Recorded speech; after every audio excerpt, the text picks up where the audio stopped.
El diálogo como un instrumento de reflexión y de transformación educativa.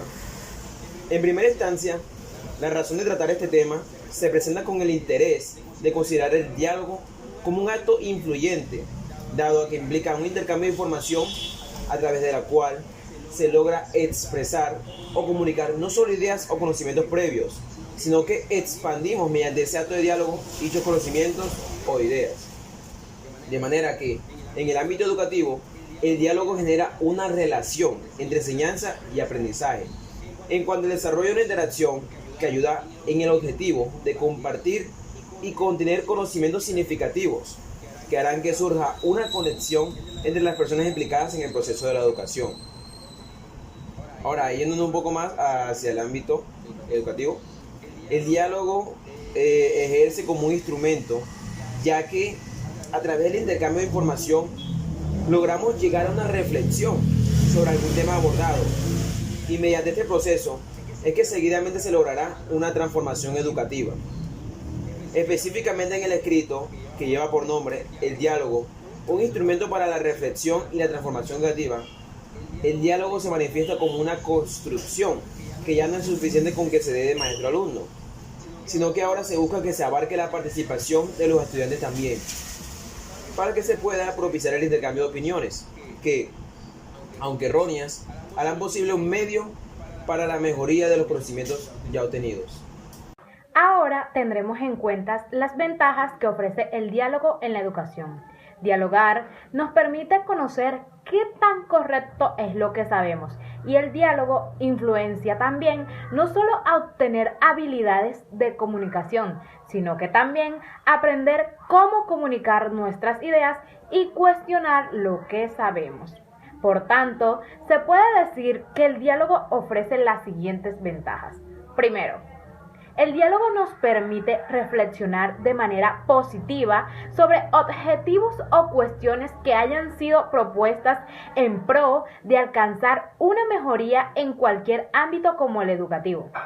2. El diálogo estimula la comunicación, y para que sea funcional no debe limitarse solo al alumno y al maestro, sino que también se hace importante abarcar la participación de los estudiantes, ya sea como un grupo en su totalidad o subgrupos más pequeños para propiciar una discusión. Tercero, en el aula puede concebirse como un momento importante e influyente en cuanto a que el alumno se implica con personas con intereses y vivencias y crece como ser humano. 4. El diálogo amplía las posibilidades de una interacción abierta y plena y nos permite reflexionar. 5. El diálogo posibilita esas habilidades para razonar, no solo de manera individual, sino que también colectivamente.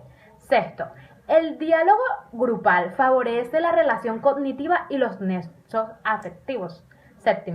El diálogo nos ayuda a aprender, a argumentar y a reflexionar, y simultáneamente el acto de reflexionar enriquece el diálogo. 8. El diálogo nos ayuda a enriquecer habilidades de comunicación. 9.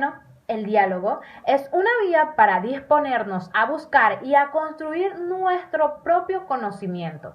Así pues, el diálogo indudablemente interviene en el proceso de enseñanza-aprendizaje, puesto que en el estudio se halla con la finalidad de lograr que se transmitan de una manera efectiva las ideas, así como el apropiarnos más de un conocimiento al reflexionar constantemente sobre él, ya sea al indagar, opinar o al preguntar, de modo que se establezca una interacción que conduzca al desarrollo de un diálogo que sea influyente en la educación. Para abordar este tema desde una perspectiva en el que el diálogo se desarrolle como un instrumento de reflexión y de transformación educativa, nos hemos basado en el escrito que lleva por nombre El diálogo, un instrumento para la reflexión y la transformación educativa, dado a que va dirigido a explicar las cuestiones que hacen que el diálogo se ejerza en la educación como un instrumento de reflexión en pro de alcanzar una mejoría y generar un intercambio no solo de ideas, sino de experiencias y de valores para lograr una transformación educativa.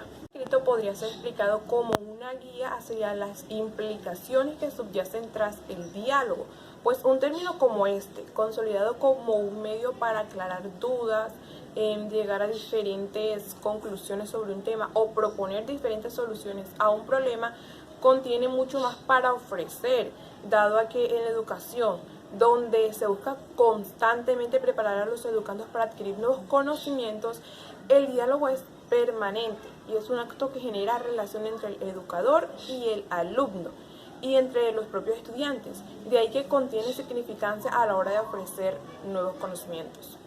Dentro de este escrito, el cual lleva por nombre El diálogo, un instrumento para la reflexión y la transformación educativa, de hecho se puede destacar la siguiente cita.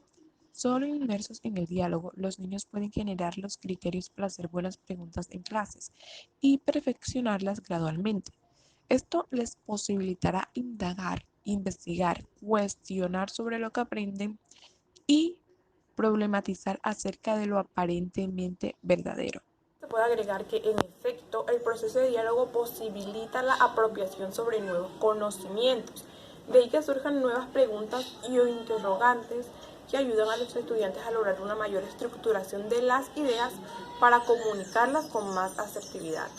Considerando que el diálogo intenta fomentar una forma de adquisición de conocimientos sin prejuicios, es necesario tener en cuenta aspectos para que se dé un diálogo asertivo, por lo que se puede tener en cuenta respetar al hablar en tono adecuado, no hablar todos a la vez, saber escuchar antes de responder y pensar en lo que dicen los demás. De manera que para lograr un manejo de diálogo debemos tener la capacidad de escuchar y de oír, porque oír implica como un proceso intelectual y emocional que integra una serie de datos, ya sean emocionales, sean físicos, intelectuales, que buscan algo en común, un significado y una comprensión.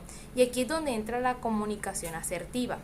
Cuando tenemos una comunicación asertiva, entonces ya estaríamos hablando de habilidad de expresar nuestros deseos de una manera amable, respetuosa, directa, honesta, logrando decir lo que queremos sin necesidad de contraatacar y de ofender a los demás, por lo que ya tenemos una comunicación asertiva y esto se desarrolla de manera que la persona pueda obtener esa habilidad para transmitir y recibir mensajes, sentimientos, creencias, opiniones, de manera respetuosa, como ya se ha dicho antes, y oportuna, para que se pueda desarrollar mejor y se vuelva exitoso ese diálogo.